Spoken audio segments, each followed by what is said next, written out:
गुंजन चौधरी मैथिली गुंजन channel पर एकटा सोहर गीत प्रस्तुत करऽ जाइ छी। अहाँ सबसे आग्रह जे गीत के अंत तक जरूर सुनब। जखन राम जनम लेल ईश्वर दहिना भेल रे, ललन रे दुष्ट मारए हिया फाटी की मित्र घर सोहर रे। जखन राम जनम लेल ईश्वर दहिना भेल रे, ललन रे दुष्ट मारए हिया फाटी की मित्र घर सोहर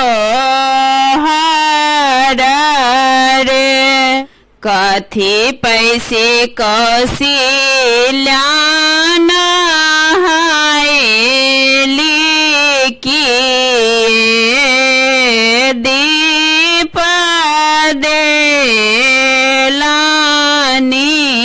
रे, लालन रे कोना व्रत सीता कैला पुत्र फल पाओल रे। कथी पैसे कौशल्या नहाएली की दीप देलानी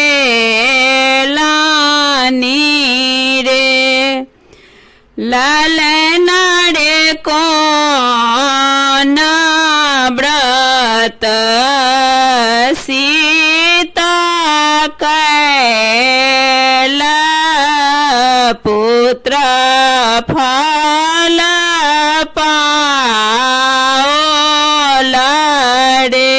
गंगा पैसे कौशल्या नहाएलानी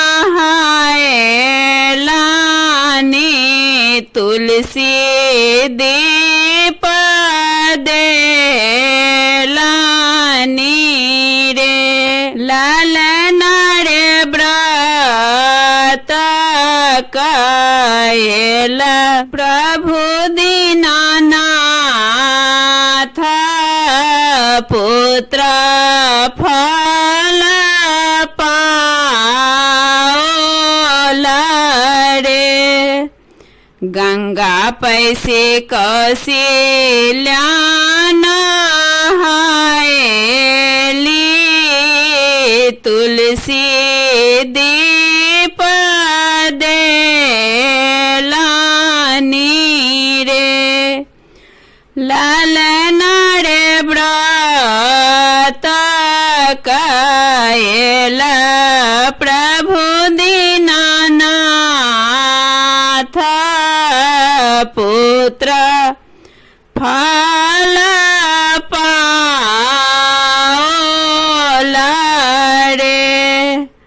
जखन राम जनम लेल ईश्वर दहिना भेल रे, लालन रे दुष्ट मारए हिया फाटी की मित्र घर